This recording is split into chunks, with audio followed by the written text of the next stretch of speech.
Welcome to Orakodotv. If today is your first time watching this channel, please subscribe. And leaves much to be desired. This is because of the vagueness of this recommendation, which in our view has created a gaping hole for those trigger-happy MPP vigilantes clothed in military attire to possibly get away with their murderous acts. If you say appropriate sanctions should be applied, what constitutes appropriate sanctions? The committee was constituted to recommend specific sanctions. And so for us, that hazy, that vague recommendation is not proper. We think that the committee should have recommended clear and specific punishments for these errant soldiers whose reckless conduct caused the avoidable deaths of 2 Ghanaians. The testimony of Multimedia's Erastus Asaredonko, which was upheld by the committee and supported by video evidence, indicates that the soldiers, without any justification, fired live ammunition into a crowd of peaceful protesters, resulting in the avoidable deaths of the said 2 people and injuries to several others. Without any provocation or justification, the soldiers lowered their shooting angle, with some kneeling down to take aim and shoot at the retreating crowd. Given the fact that precious lives have been lost as a result of the deliberate and cruel actions of these soldiers who were led by Lieutenant Aduse, which to us amounts to reckless disregard for human life, we think that the committee should have recommended nothing short of the outright dismissal and criminal prosecution of all the 10 soldiers involved, to serve as a deterrent to others and assuage the pain of the affected families and the people of Ejura. Ladies and gentlemen of the media, it is equally reprehensible and unacceptable that the committee did not recommend any sanctions for the political and top military actors who deployed these soldiers in the first place. This is because the committee's own finding, the deployment of the soldiers to Ejura was premature and needless. The committee, the Kumsin Committee, in their report, affirms our position that soldiers should have been called upon to quell the justified and legitimate agitation of the Ejura youth as a last resort. Yet, they were called in by the irresponsible and reckless and useless Ashanti Regional Minister Simon Osei-Mensah, the commanding officer of the 4th Infantry Battalion, Lieutenant Colonel Kwesi Wari-Prepra, and the General Officer commanding Central Command Kumasi, Brigadier General Joseph Apo, as a first resort. And so, having established that the deployment of soldiers to Ejura was improper, one would have expected the Kumsin Committee to have recommended sanctions for those responsible for that wrongful deployment. But no such recommendation was made in their report. If this does not speak to a certain ground coalition to cover up the heinous crimes of these actual masterminds of the unjustified Ejura killings, then we do not know what else does. We in the NDC hold the view that the Ashanti Regional Minister Simon Osei-Mensah, who without any due diligence or verifiable intelligence deployed soldiers to Ejura and gave them orders to do what they did, which he appeared before the committee to defend, ably supported by the 4th Infantry Battalion Commander and the General Officer commanding Central Command Kumasi, must be dismissed from their positions for the poor judgment they exercised on the matter, which led to the loss of precious lives and several injuries. The soldiers on the ground were only following the orders of these people, these real masterminds. Also, the committee's recommendation for the transfer of the Ejura District Police Commander, DSP Philip Kojo Hammond, whose reckless conduct provoked the Ejura disturbances and triggered the shootings and killings of 29 June 2021, is insufficient and I should say ridiculous, to say the least. In fact, that recommendation is an insult to the sensibilities of the affected people and their families. Transferring a police officer to another station in the same capacity and rank can never be considered as disciplinary action. Friends from the media, how on earth can a mere administrative transfer, which have been touted as a routine exercise by the security agencies in time past, be recommended as punishment for a senior police officer whose unprofessional and reckless conduct has caused the death of 2 Ghanaians and injuries to many? Again, we in the NDC hold the view that the committee should have recommended a more punitive and deterrent sanction, such as the demotion or even dismissal of the Ejura District Police Commander. Additionally, ladies and gentlemen, the third difficulty we in the NDC have with the Ejura Committee report has to do with its abject failure to recommend any sanctions for the senior security officials comprising police and military officers who appeared before the Kumsin Committee to lie under oath without blinking their eyes, ostensibly to defend the unwarranted state-sponsored killings of 29 June 2021 in Ejura.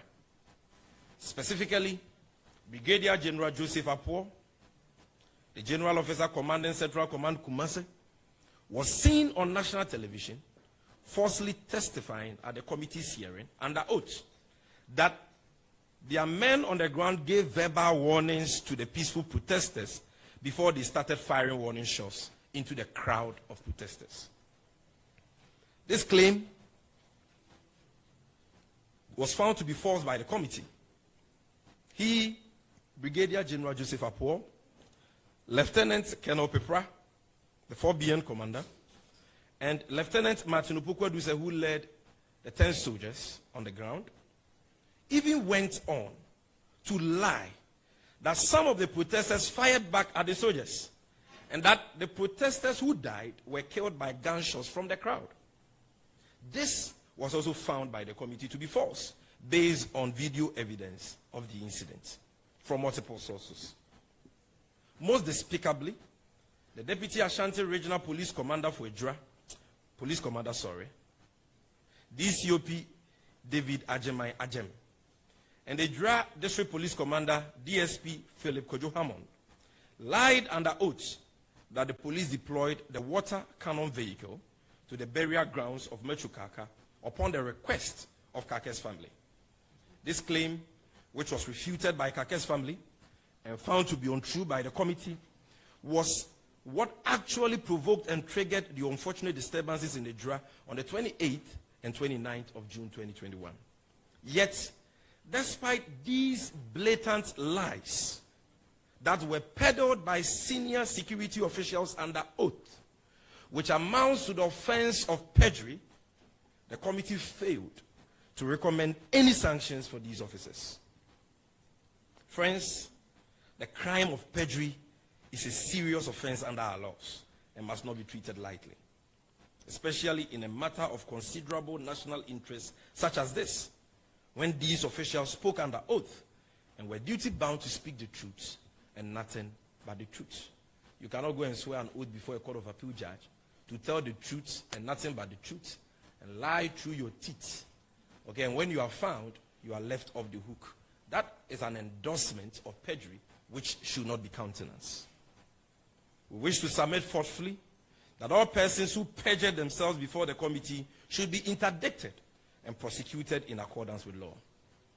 In conclusion, friends from the media, we are pretty sure that at this juncture, you, who are objective observers, would agree with our assertion that anything but justice has been said in this Ejura matter as far as the findings of the Justice George Kingsley Kumsin-led committee are concerned. This grand agenda to once again cover up, obfuscate, and try to normalize an issue of such magnitude and importance only speaks to what has been a consistent trend since President Akufo-Addo assumes the reins of power. Indeed, the starred events of Ayawaso West Wuogon, brutalities, are still fresh in our minds. And so are the state-sponsored violence perpetrated by state security agencies during the 2020 general elections, which led to the death of 8 innocent Ghanaians. Consistently, perpetrators of violence have been emboldened by the nonchalance of the Akufo-Addo Bawumia government. Our once revered state security agencies have been bastardized by the NPP, who continue to integrate their vigilante elements into them. Some security officials who are paid by the Ghanaian taxpayer to protect us have found comfort in maiming and ending innocent civilian lives and getting away with their crimes. This culture of impunity and gradual breakdown of law and order keeps growing and festering by the day because the Akufo-Addo Bawumia NPP government is determined to promote lawlessness and shield wrongdoers. We in the NDC are appalled and disgusted by the phenomenon where otherwise respectable citizens allow themselves to be used by this Akufo-Addo Bawumia government to cover up serious crimes for political expediency, as is evident in the index case of the Justice Kumsin Committee. The events that unfolded at Ejura on the 28th and 29th of June, and this subsequent whitewashing of crime, impunity, and unprovoked bloodletting by state actors and security officials is yet another slur that has indelibly and irredeemably cast on the Akufo-Addo Bawumia government. Posterity, and I repeat, posterity, and indeed generations yet unborn, will forever remember this historical infamy. But most importantly, history will be most unfavorable and uncharitable to those who were entrusted with the responsibility to help unearth the truth, but rather aided and abetted in concealing same. We can understand how the family of Ibrahim Muhammad, aka Kaka, and other affected persons are feeling right now. We share in their grief and their pain. We know, just as the vast majority of Ghanaians know, that they have been handed a raw deal. However, we urge them not to despair nor give up. While they pursue other means of getting to the bottom of this matter, we wish to assure them that we stand shoulder to shoulder with them. But to those oppressors in this matter and their collaborators, be reminded that crime has no expiry date and that the truth cannot be buried, for it will spring forth like a seed in the fullness of time. Thus, those making themselves willing tools of murder and anguish for Ghanaian citizens under this despotic Akufo-Addo Bawumia regime must remember that there will be a day of accountability for them, and that day is approaching very fast. Thank you for your attention, friends from the media.